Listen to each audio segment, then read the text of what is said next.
X. Dober dan, z vami sem Maja Ratej in vam izrekam dobrodošlico v novi epizodi Frekvence X. Danes pa o tem, kar je na področju vesoljske tekme v letošnjem letu zagotovo ena od najbolj težko pričakovanih stvari. Govorim o misiji Artemis 2 oziroma prvi človeški odpravi k Luni po več kot 50 letih. Misija je NASIna, ob čemer pa pri NASA, torej ameriški vesoljski agenciji, opozarjajo, da ostaja testna in da ni brez tveganj. Oddajo pošiljamo v eter približno teden dni pred načrtovano izstrelitvijo, ki so jo zaradi tehničnih težav že nekajkrat preložili, no sinoči po našem času pa je NASA sklicala novinarsko konferenco o prihodnosti svojih odprav, zlasti proti Luni, in z nekaj glavnimi poudarki tudi začenjamo tokratno oddajo. Z menoj v studiu je poznavalec vesoljske tekme, novinar na multimedijskem portalu naše medijske hiše Aljoša Masten, ki vsak teden pripravlja vesoljski tednik na MMC-ju. Aljoša, zdravo. Pozdravljeni. Najprej torej k sinočni novinarski konferenci, na kateri je NASA sporočila, da namerava v naslednjih letih na Luni postaviti bazo, kar jo bo stalo približno $20 milijard, je na konferenci napovedal upravitelj NASA Jared Isaacman, ob tem pa je pojasnil, da so projekt orbitalne lunarne postaje, tako imenovani Gateway, začasno ustavili. Today we are providing a demand signal for frequent crewed missions well beyond Artemis 5. We intend to work with no fewer than 2 launch providers with the aim of crewed landings every 6 months with additional opportunities for new entrants in the years ahead. America will never again give up the moon. That brings us to the next step, building the moon base. It should not really surprise anyone that we are pausing Gateway in its current form and focusing on infrastructure that supports sustained operations. Novi vodja agencije Isaacman je ob tem predstavil tudi načrte za več robotskih misij na Luno ter razvoj uporabe jedrske energije na njenem površju. NASA želi do leta 2028 tudi izstreliti vesoljsko plovilo Space Reactor 1 Freedom, ki bo preizkusilo napreden jedrsko-električni pogon za pot proti Marsu in tam uporabilo helikopterje za raziskovanje. Aljoša, tvoj komentar, zdi se, da te spremembe prinašajo negotovost za mednarodne partnerje, hkrati pa to pospeševanje lunarnega programa na ameriški strani kaže, da se morda ZDA bojijo napredka Kitajske. Predvsem kaže, da ta novi upravitelj NASA ima res v sebi neko iskro, kot je poimenoval to tiskovno konferenco Ignition, se pravi vžig. Prinesel je res neko novo energijo v NASA. In glede na načrte, ki jih predstavlja, je to vse skupaj skoraj predobro, da bi bilo res. On vleče take poteze, kot si jih niso upali bivši upravitelji NASA že desetletja. In tudi ta novi načrt prvič predstavlja dejansko razgrne tehnične in druge vidike dejanskega postavljanja postojanke na Mesecu. Kot zgleda, bo ta stvar potekala v naslednjih nekaj letih, kar je spet tudi izjemno ambiciozno. Mene pa bolj zanima, kako bo sploh to vse skupaj izvedel, ker prvič uveljavljeni dobavitelji NASA zagotovo ne bodo presrečni s temi načrti, ker veliko izgubljajo, tako da mu utegnejo z lobiranjem podstaviti kako nogo. In drugič, nihče na tem svetu ni srečen, če mu pod nos pomoliš račun, na katerem piše 30 milijard. Grenka pilula pa je ta ukinitev vesoljske postaje v orbiti okoli Lune, kjer veliko vlogo igrajo mednarodni partnerji in mislim, da se ti zdaj precej živčno mencajo z rokami in se sprašujejo, kaj pa zdaj. Greva torej k stvari za ovinkom. NASIn načrt pošiljanja človeka proti Luni torej ostaja v veljavi. Artemis gre naprej, najverjetneje že prihodnji teden. Če sva zelo bazična, v prelomu leta si na MMC-ju napisal, če te citiram, prihaja eden največjih vesoljskih dogodkov sploh. Priprave nanj so trajale skoraj 20 let, čakanje pa se vleče že 55 pomladi. Prvič po letu 1972, po poslednji odpravi Apollo 17, se bodo ljudje odpravili na veliko avanturo, primerljivo s Kolumbom ali Magellanom, na potovanje več kot 360,000 kilometrov v črnino, k Luni. Konec citata. Zakaj je po tvojem ta misija Artemis 2, do katere nas torej loči še nekaj dni, tako prelomna? Jaz bom pa to vprašanje obrnil. Namreč, nedavno mi je nekdo rekel, a je res to tako zanimivo? Mi smo to že naredili. Na Luni smo bili s predpotopno tehnologijo že nekje 55 let nazaj. ne zanima me to toliko. In moj odgovor je bil ravno v tem podatku. Res je, to vse drži, to smo naredili celih 55 let nazaj. Ampak zakaj misliš, da tega nihče ni poskusil v zadnjih 55 let? In odgovor je, zato ker je to res tako težko, tako nevarno in zato ker je to tudi drago. In zato je to tudi tako posebno. Zato se nihče tega ni lotil. Vesolje je po vsem tem času še vedno surovo in nevarno okolje, ki ne odpušča nobenih napak in nobenih malomarnosti. Res je, da je bil program Apollo ukinjen zato, ker so takrat politiki preusmerili novce v druge namene, med drugim vojno v Vietnamu, ampak NASA se je takrat zavedala, da bije bitko s časom. Da je vsaka misija, ki jo pošlje proti Luni, neke vrste met kocke in da je samo vprašanje časa, kdaj bo prišlo do katastrofe in kdaj bo nekdo v vesolju umrl. In zato je NASA takrat sprejela to prekinitev tudi z malce olajšanja, ker se je zavedala, da ne vemo dovolj in da nimamo dovolj znanja in dovolj tehnike, da lahko to dovolj varno počnemo. In takrat se je svet obrnil nazaj proti Zemlji, na nebo Zemlje in začel postavljati vesoljske postaje na nebo Zemlje. Zakaj? Zato, da se tam zdaj že desetletja učimo, kako v resnici živeti v vesolju dolgoročno in varno. In na tej točki se potem skriva odgovor na to vprašanje, zakaj je Artemis 2 in pravzaprav program Artemis v celoti tako prelomen. Zdaj smo precej bolje pripravljeni na dolgotrajno bivanje v vesolju. In zato gremo tokrat na Luno zato, da tam ostanemo. Namreč, če malo karikiram, misije Apollo so bile kratke, astronavte smo poslali na tla Lune, da so malo potecali tisti prah, da so podali tistih nekaj zastav in pobrali par kamnov in po kakšen tednu šli domov. Zdaj pa bodo astronavti tam mesec dni in več in zgradili bodo veliko postojanko.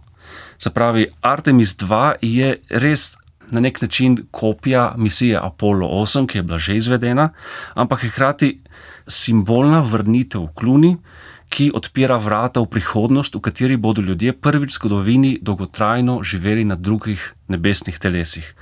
In če to ni nekaj zgodovinskega, potem jaz ne vem, kaj beseda zgodovinsko pomeni.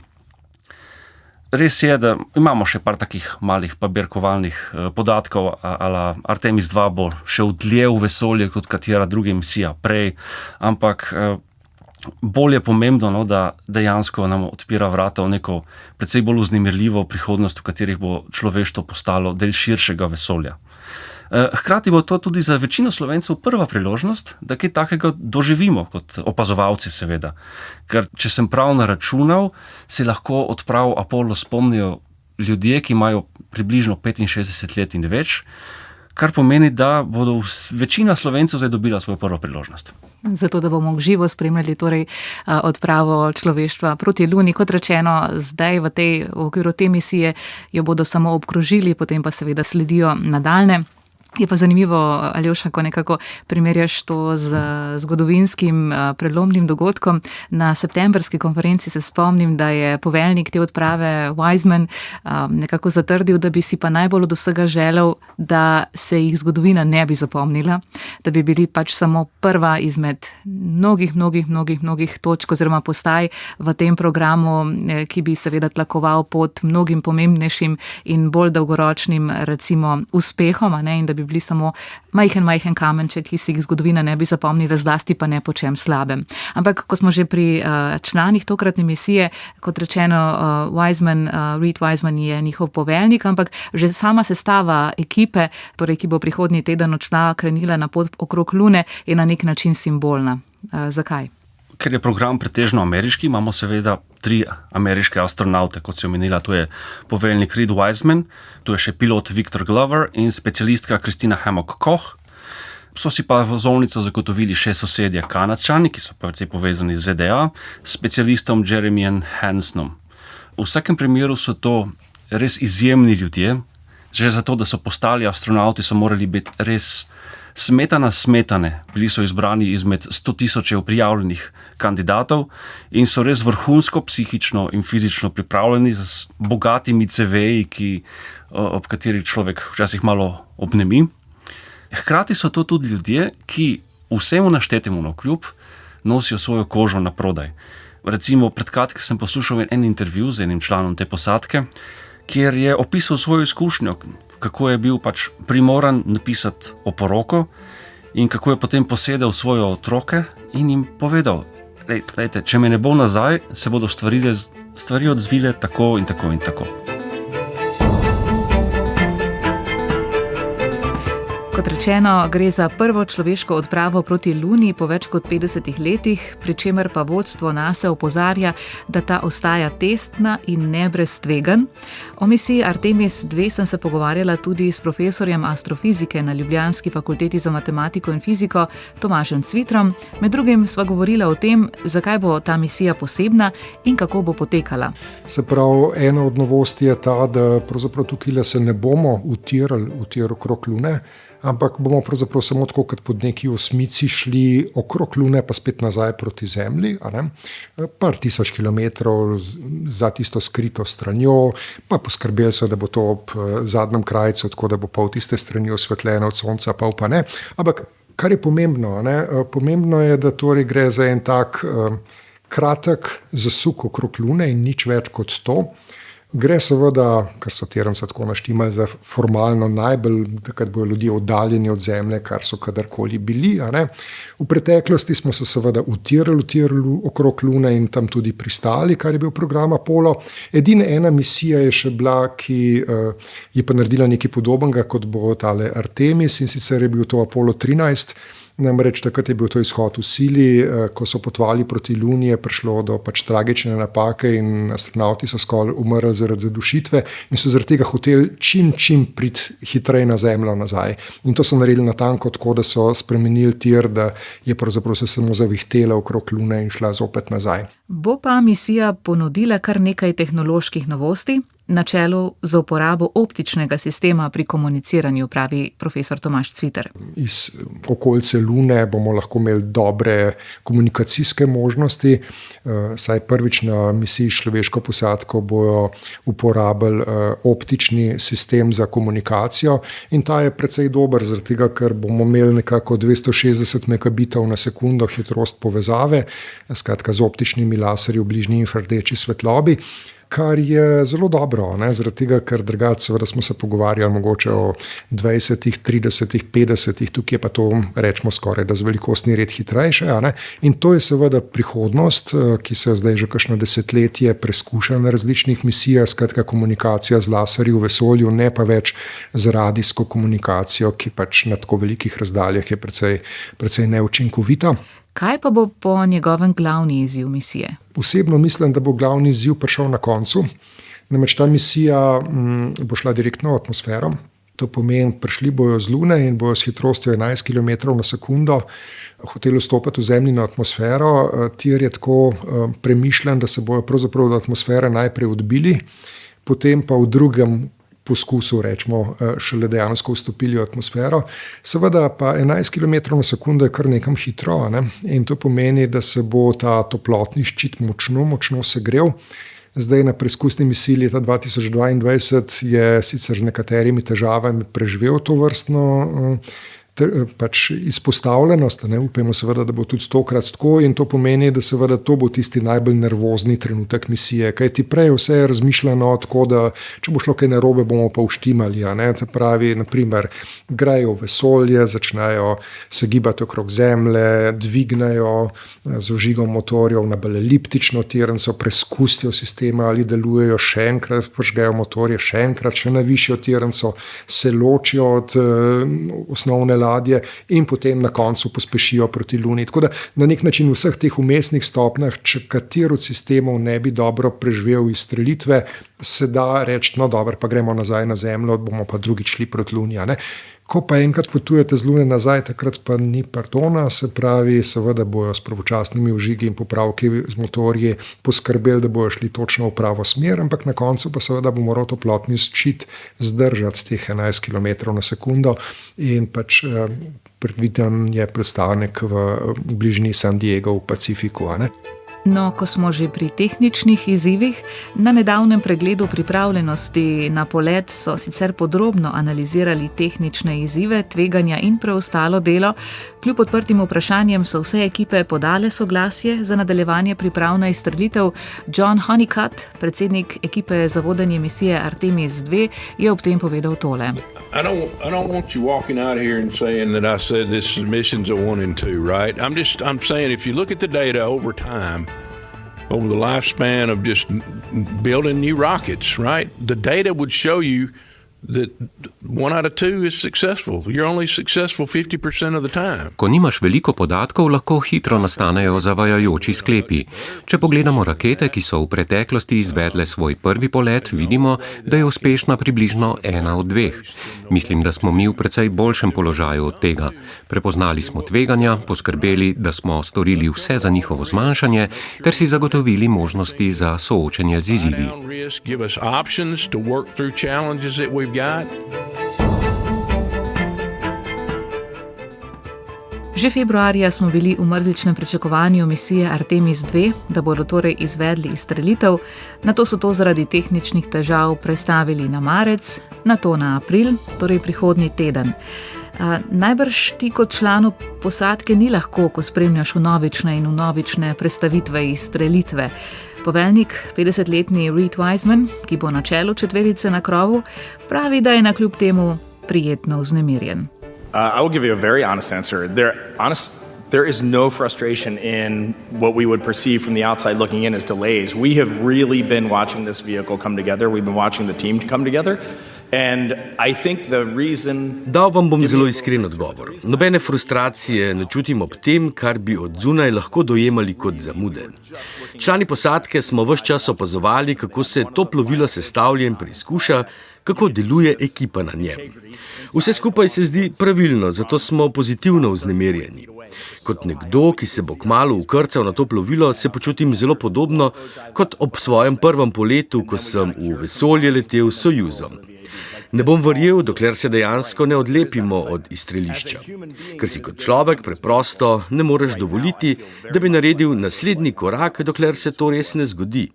Življenje je krhka, a zanimiva stvar.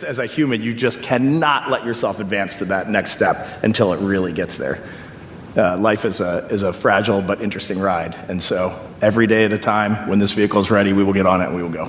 Aljoša, spet nazaj k tebi. Kako sicer trenutno kaže za april predvideno izstrelitvijo? O katerih tveganjih oziroma tehničnih pomanjkljivostih se trenutno največ govori? Ja, izstrelitev take rakete je kot vremenska napoved.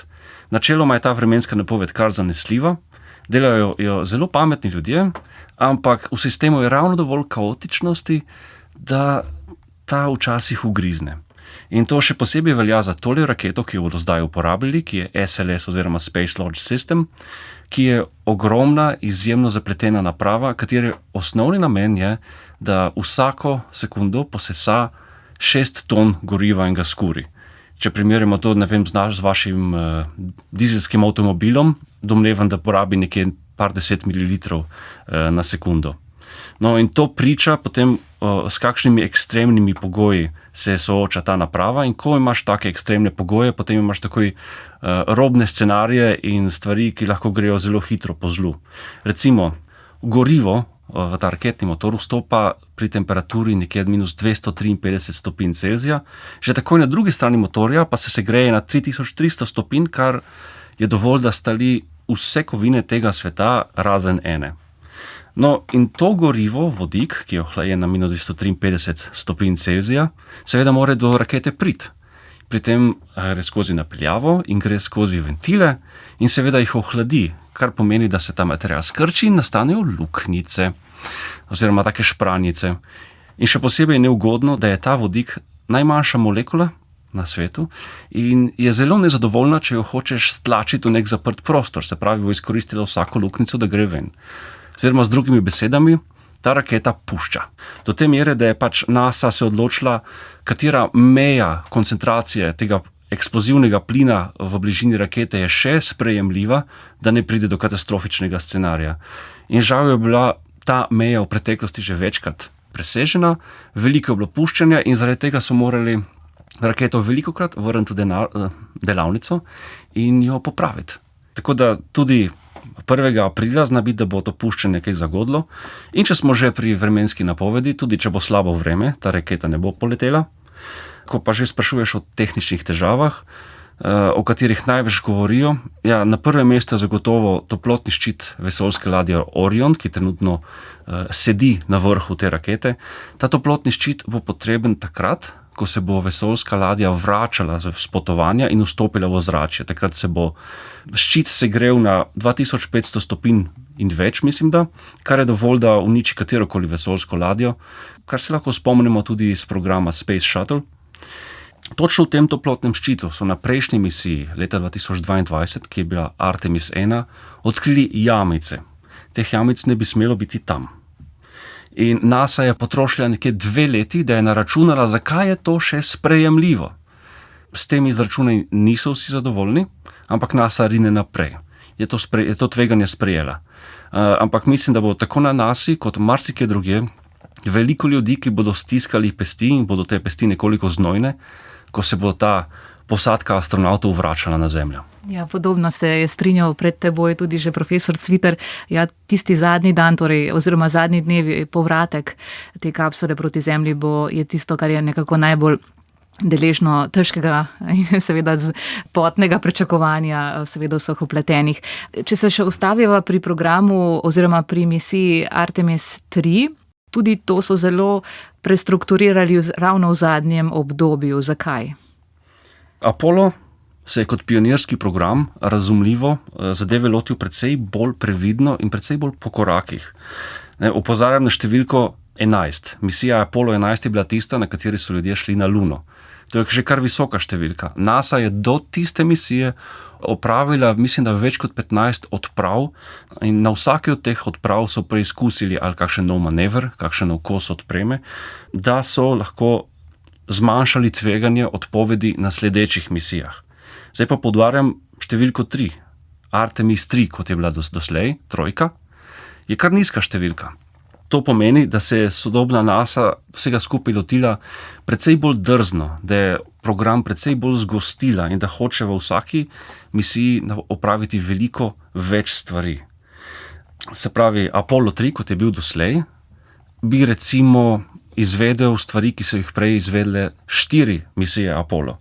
Novo vodstvo NASA je po analizi tveganj vseeno ugotovilo, da je to malce preveč tvegano in je zato strukturo spremenilo. Se pravi, Apollo 3 po novem ni več pristanek na Luni, ampak je odprava na nebo Zemlje, kjer se bosta srečali vesoljska ladja Orion in lunarni pristajalnik Starship HLS in testirala priklop in medsebojne manevre.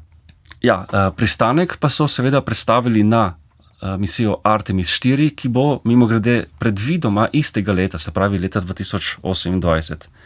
Seveda pa lahko temu programu zavda kakšen težji udarec, kakšno drugo področje, recimo skafandri, s katerimi ima NASA že ogromno časa veliko težav, ki jih kar ne uspe razviti v sodelovanju z zunanjimi partnerji. Hkrati tudi pristajalnik Starship še zdaleč ni nared, kaj šele, da bi bil na zadovoljivi stopnji varnosti za prevoz posadke.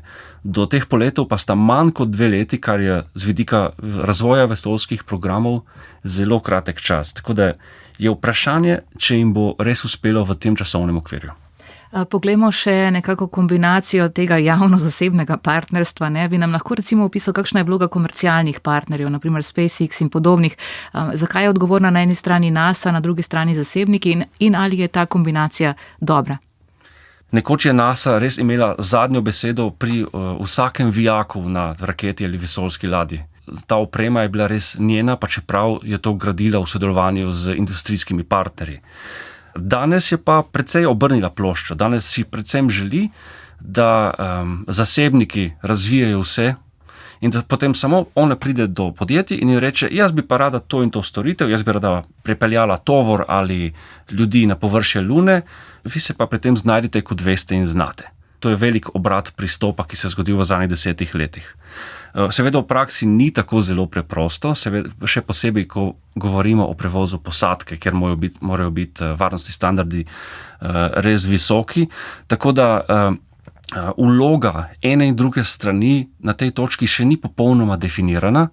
NASA postavi neke standarde, potem jih druga stran poskuša nekako implementirati in potem se recimo temu malo ruvata, kaj je sprejemljivo za eno in kaj je sprejemljivo še za drugo stran.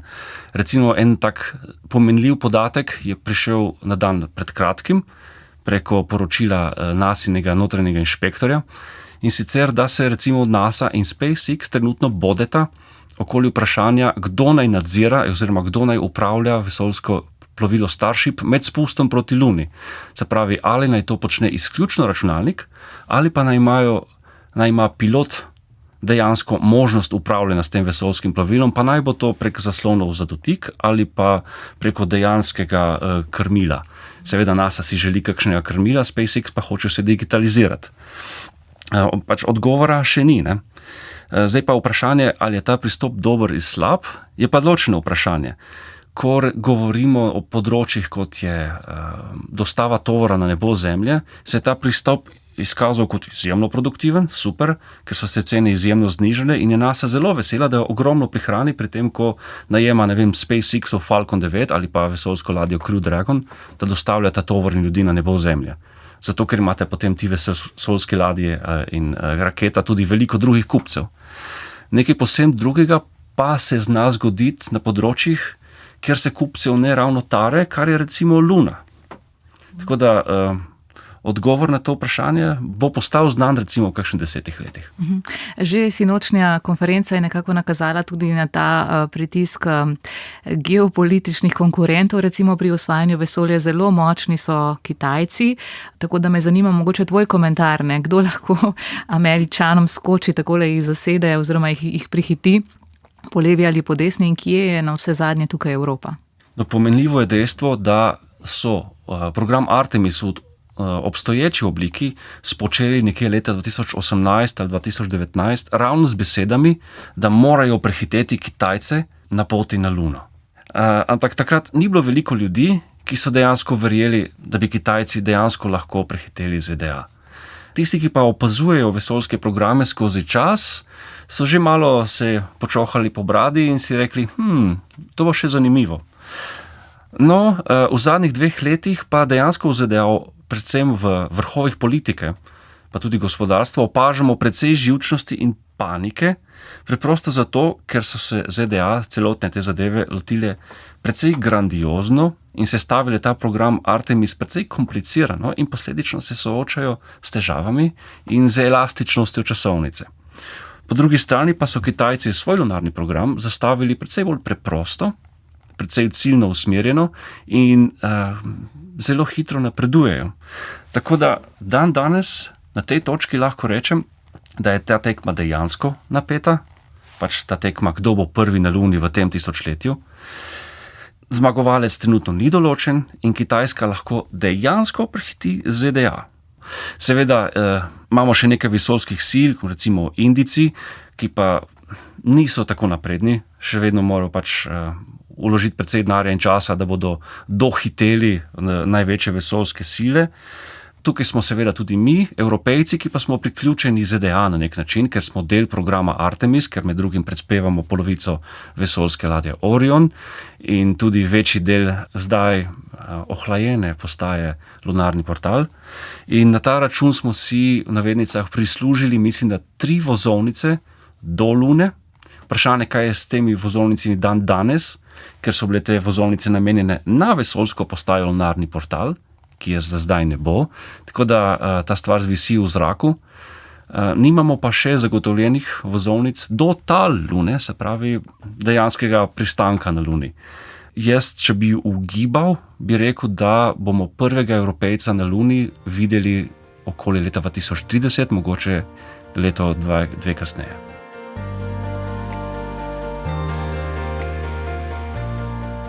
No, če bo Artemis 2 uspešna, bo tlakovala pot naslednjim misijam v okviru programa Artemis, katerega končni cilj je vnovična človeška prisotnost na Luni, tokrat z dolgoročnejšimi ambicijami raziskovanja, kar je sinoči poudarila tudi NASA. Spomnim, Amerika bi rada za svojo bazo na Luni namenila $20 milijard. No, profesor Tomaž Cviter pa je glede tovrstnih velikopoteznih načrtov previdno skeptičen. Bolj vprašanje, saj jaz osebno pa vidim, da so pa problematične ideje, kako bi bila tam neka stalna baza, pa neki roverji, ki bi se vozili na dolge razdalje in tako naprej. Pravzaprav to prinese zelo veliko komplikacij, pa ni čist jasno, kakšna bi bila prednost. Namreč Luno se splača morda izkoristiti njen led blizu njenega južnega pola v posameznih kraterjih, ki se pač z njega s sončnimi paneli da narediti gorivo za morda pot proti Marsu, ampak pravzaprav Luna sama po sebi pa, kot sva rekla, dobavlja led, morda potem načelno bi lahko tam dobili tako zvani Heli-3, ampak drugače je pa Luna zelo neprijeten svet. 2 tedna imate pravzaprav skozi sonce, 2 tedna imate noč, no blizu južnega pola je že res, da bo sonce nekako tako kot na našem polu, nekako stalno blizu obzorja, ampak v resnici zelo neprijeten in v resnici tudi suh, zelo sprejemljivih temperatur svet, se pravi, ne vem, zakaj bi tam imeli pravzaprav neko človeško bazo. Tako da tudi obisk Marsa je morda atraktiven za ljudi. Imeli bi fantastične pripovedovalce, ki bi povedali, kaj so tam vedeli. Ne vem pa, če ima smislu razmišljati o neki poselitvi Marsa, ker spet vsaka puščava ali pa ledena pustinja na Zemlji je mnogo prijaznejša od Marsa danes. Tako da dejansko obisk najbrž bi imel določen smisel, poselitev pa dvomim.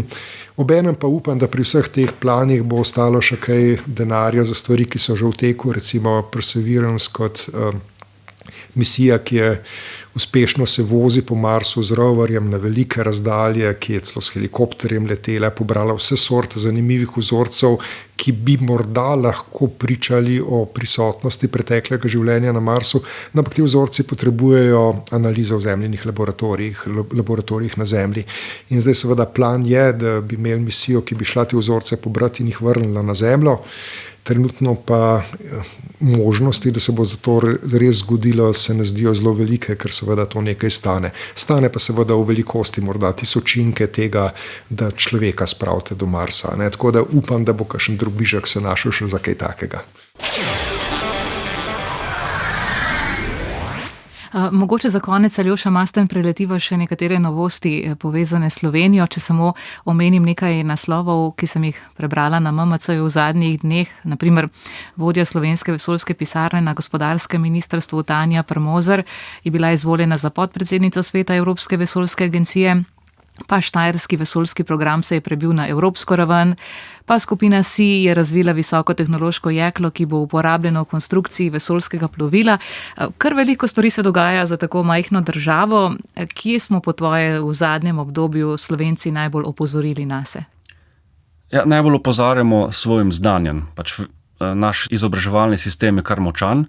Imamo pa tudi veliko podjetij in seveda inštitutov, kjer znamo razvijati nišne produkte, ki so pa lahko prodorni tudi v vesoljskem programu. Se pravi, Slovenija nikoli ne bo spočela programa Artemis, celokupno stane več kot naš BDP.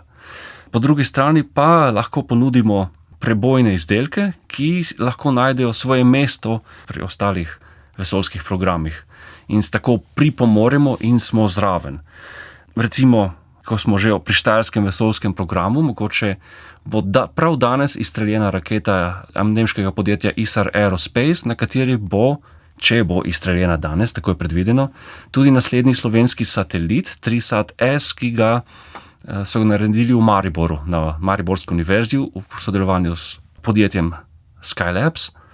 Gospa Tanja Permozer je bila očitno pripoznana kot sposobna gospa, zato je bila izvoljena v bistvu najvišji organ upravljanja Evropske vesoljske agencije. Za trenutek pa bi se ustavil tudi pri tem visokotehnološkem jeklu, oziroma tukaj malo cincam in malo omahujem, ker po eni strani ne bi rad zavajal poslušalstva in bralstva, po drugi strani pa je ta zadeva zelo intrigantna. Zato, ker če preberemo to sporočilo za javnost od skupine SEA, lahko noter najdemo navedbo, da bo to njihovo jeklo uporabljeno na vesoljskem plovilu, ki bo vzletelo kmalu in ki to posamezno vesoljsko plovilo uporabi čez 100 ton jekla. In ni prav veliko vesoljskih plovil, ki bo vzletele kmalu, in ki uporabljajo toliko jekla. Lahko si vsak sestavi svojo sliko. Upamo, da sestavimo dobro in verodostojno sestavljanko kmalu. Za konec pa pogledamo še v letošnje leto, v preostale mesece oziroma leto, mogoče ki sledi temu, kaj se bo še dogajalo na področju vesolja v bližnji prihodnosti, Aljoša Masten. Ogromno, precej preveč za mojo omejeno možgansko kapaciteto. Vsekakor bo izjemno zanimiv ravno razvoj te eksplozivne rakete Starship, od katere je odvisen tudi program Artemis, in vseh ostalih raket za večkratno uporabo, ki vznikajo kot gobe pod dežju. Letos bodo različnih novih raket sicer izstrelili, mislim, da več kot 20. Hkrati se postavljajo mega konstelacije na nebu, to je zdaj aktivno v teku, vsaka država hoče nekaj svojega, velika podjetja hočejo svoje, pravi, nebo se izjemno hitro polni, hitreje kot kdajkoli v zgodovini. Kar se tiče raziskovanja Lune, seveda, poleg programa Artemis, imamo tudi program ameriškega vesoljskega podjetja Blue Origin, ki ga vodi muško konkurent Jeffrey Bezos. Ta bo na Luno poslal svoj manjši lunarni pristajalnik, ki bo namenjen dostavi tovora, in zdaj se pogajajo mogoče tudi dostavi ljudi, ravno zato, da bi prehiteli Kitajce. Tako da to bo še zanimivo. Poleg tega mislim, da bomo imeli še približno 4 zasebne pristajalnike, ki bodo šli prav tako na Luno. Imamo še Kitajce, ki bodo poslali svojo novo iteracijo programa Chang'e, prav tako na Luno, tako da mislim, da lahko rečemo, da bo Luna letos doživela robotski dež. No, potem pa imamo še en kup malih pa zanimivih misij, recimo Japonska se bo namenila pridobiti vzorec Marsove lune Phobos, kar bo spet prvič v zgodovini. Začela se bo povsem zasebna vizija na Venero, kar je tudi nekaj nedoumljivega doslej. Kot sva že omenila, NASA bo začela razvoj vesoljskega plovila na termalni jedrski pogon, kar je tudi na nek način znanstvena fantastika. Če bom našteval še več, bova prehitro pokurila najin čas. V vsakem primeru dejansko, ko spremljam dogajanje v vesolju zadnjih 10-15 let, se to izjemno hitro pospešuje, postaje izjemno eksplozivno in zanimivo, in mislim, da ga lahko opišem z naslednjo krilatico. Dirigent raziskovanja vesolja se hitreje maha s palčkom. Ja, res je, in vsemu temu bomo seveda sledili tudi na Valu 202, predvsem pa vam, poslušalci in poslušalke, priporočamo prebiranje članke, ki jih na multimedijskem portalu RTV Slovenija piše Aljoša Masten, ki je vedno na tekočem in vas seveda tudi ažurno obvešča vsem, kar se dogaja na področju vesoljske tekme. Aljoša, najlepša hvala ti za obisk in komentar. Hvala za vabilo.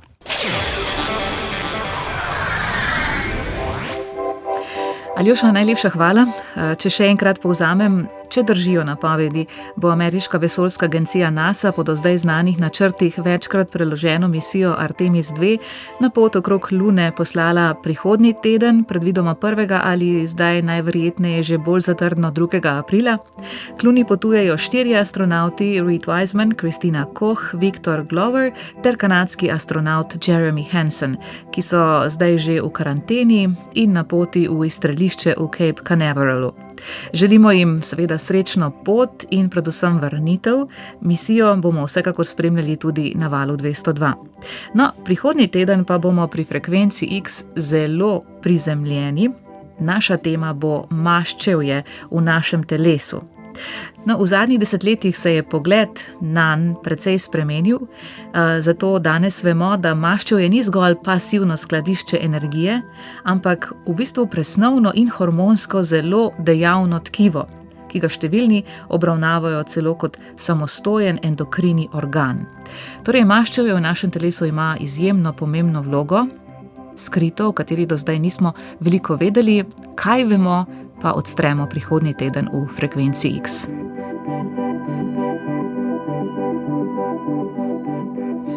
In zdaj še k končni rubriki podcasta Frekvence X v tej sezoni Ekspertizi. V tokratni ekspertizi, v kateri spoznavamo mlade na začetku raziskovalne poti v znanosti, je z nami Marcel Jurkač iz Lendave, ki ga je raziskovalna pot vodila od Maribora prek Ljubljane do Gradca. Kot doktorski študent se ukvarja s trajnostnimi rešitvami v kemiji in razmišlja o tem, kako bi lahko s pomočjo zelenih topil nadomeščal plastiko. Ekspertiza. Ja, tudi po noči včasih sanjam v svojem delu. Zgodbe, ki jih pišejo mladi v znanosti. Nimamo belih halj, imamo pa srajce, pa polomajce. Zgodbe, ki nas peljejo naprej. Ime mi je Marcel Djurkač in prihajam iz daljne Lendave. Študiral sem kemijo najprej v Mariboru, prvo stopnjo, potem sem pa se odločil, da grem v tujino in sem dokončal magistrski študijski program kemije v Gradcu. Imam veliko zanimivega za povedati, za poslušalce.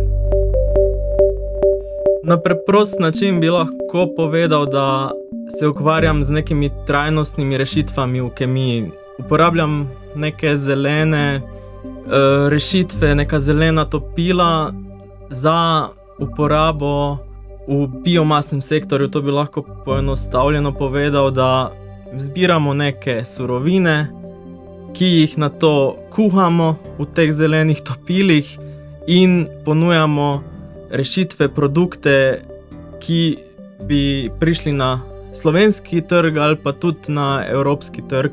Nadomeščali bi plastiko ali pa kakšna vlakna in tako naprej. Bi dal primer z tekstilne industrije. V tekstilni industriji je veliko plastike v oblačilih in naš pristop oziroma uporaba teh zelenih topil omogoča, da nadomestimo to plastiko z celulozo, ki je trajnostna, saj rase v gozdovih, pa tudi vse posod drugje, kjer nastane tako imenovan celulozni odpad. In jaz mislim, da je to nek košček, res je sam košček, ampak je nekaj, kar bo pomagalo na dolgi rok, da bo naš svet mal čistejši in tudi mogoče za naslednje generacije lepši svet. Veliko berem znanstveno literaturo, to mi vzame po moje največ časa. In seveda potem tudi pisanje zapiskov in načrtovanje nekih eksperimentov. Potem pa seveda treba iti v laboratorij, poskusiti, če kaj ne gre, znova poskusiti, analizirati in te podatke obdelati, jih nekako smiselno opisati in konec koncev, to kar imamo danes, tudi prezentirati javnosti. Na svojem področju bi zagotovo krepil razvoj teh zelenih tehnologij in spodbujal tudi politično dogajanje, da bi se začela graditi najprej neke demo plants, se temu reče, oziroma neke manjše tovarne in če vse v redu dela, tudi večje tovarne, ki bi lahko nadomeščala netrajnostne rešitve, kot je temu rečemo linearno gospodarstvo. Stremimo k krožnemu gospodarstvu, da tisto, kar proizvedemo, na koncu lahko ponovno uporabimo.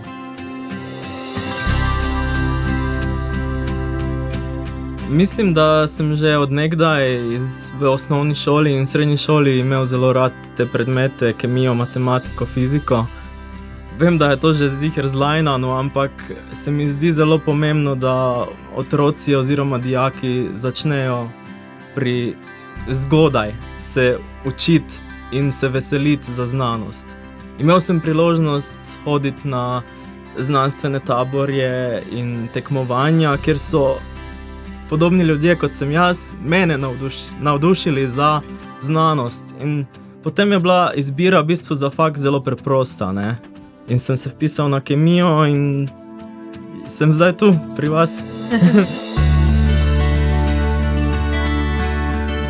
Želel bi, da javnost recimo ve, da se mi trudimo po najboljših močeh in seveda je kritika na mestu. Sprejmem jo, vsi s tem živimo, vendar so te raziskave tako kompleksne, da enostavno rešitev ni in nikoli ni bilo z enega dneva v drugega. Rabimo čas, tudi sredstva seveda, ampak predvsem čas, da pridemo do nekih trajnostnih rešitev. Rad bi več strpnosti, nasploh, ne samo do znanstvenikov, ampak nasploh bi si želel, da smo bolj strpni en do drugega.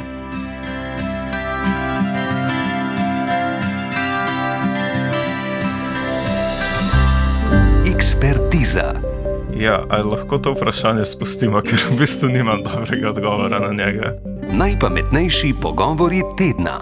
Ni bilo boleče, meni je to fajn, tako da srečno še naprej. Hvala, Marcel. Prihodnjič pa bo z nami doktorska študentka molekularne biologije Urška Janjoš.